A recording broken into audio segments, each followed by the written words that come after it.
Dog food. Look, you people that like feeding dog food, stay out of my messages. It's me being kind. Let me be very clear. If you've ever been invited into a world where things are better, and I mean, let me draw a perspective. If you like artists, think of Beyonce or Jay-Z. If you like business, think of Jeff Bezos, the owner of Amazon, Steve Jobs, Bill Gates. When Steve Jobs was alive, to be clear. If you like sports, you know, athletes, they like eating better than average food as they continue to get, you know, more wealth. And, you know, the key to wealth is actually having and acquiring more experiences and information. It ain't even about always what you have in your bank account, but rather what you can now see due to access to new information, new opportunities to travel, see the world, to experience foods and things. So here's the thing. For a fact, dog food has been around for maybe 130 years, maybe. For a fact, dogs have been around for 35,000 years. For a fact, dogs don't need dog food. It's not good for them. There it goes tipping over timber per se. For a fact, we know McDonald's isn't good for us. For a fact, we know that Whole Foods has better quality steaks. For a fact, we know that value is a matter of perspective because of what you value. And the average person who feeds their dog whatever, especially like the pedigrees, you're saying it's just a dog. And I get it. It's not cheap. You got kids on top of dogs. It's not cheap depending on what part of the world you're in. It's not cheap. Depending on what your resources are as far as financials go. It's not cheap. But the facts are, the dogs are carnivorous with omnivore-like capabilities. Which means, for a fact, dog food's not good. I tried to do a walk down that rabbit hole of what's the best dog food, and here's the facts. There's one dog food that's halfway decent because it has 45 grams of carbohydrates, aka sugar in it, and it's about $233 a bag. And on average, your good dog foods are only going to come up to 22 in 22-pound bags, so you can't go get the Victor 40-pound bag of dog food. See what I'm saying?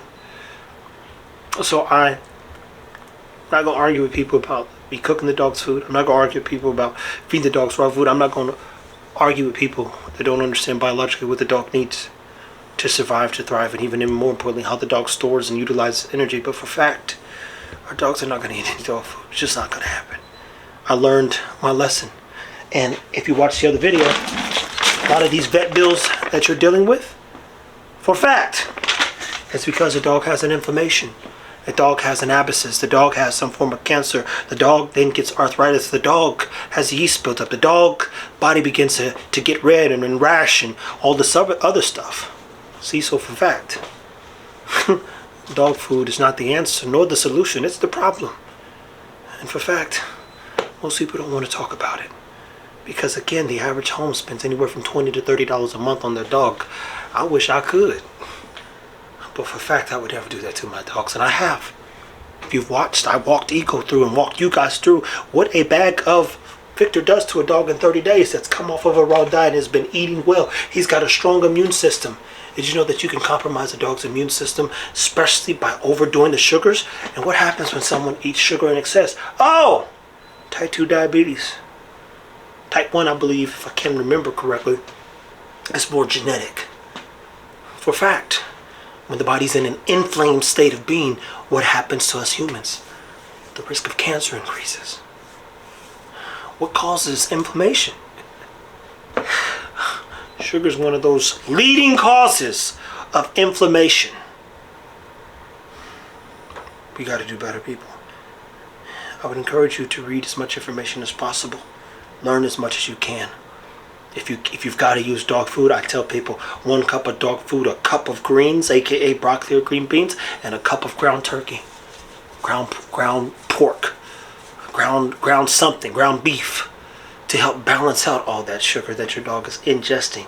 Because if you go and study the exclusion process, you know for a fact that dog food doesn't benefit your dog. It's like drinking beer every day. You can survive, but you're not going to thrive on no beer. Go out and be active. Now you're gonna be dehydrated. If you ever was a candy lover like myself back in the day, you run through a bag of Jolly Ranchers, and then that mouth get white because the sugar just sucks the life out of you. You get real thirsty.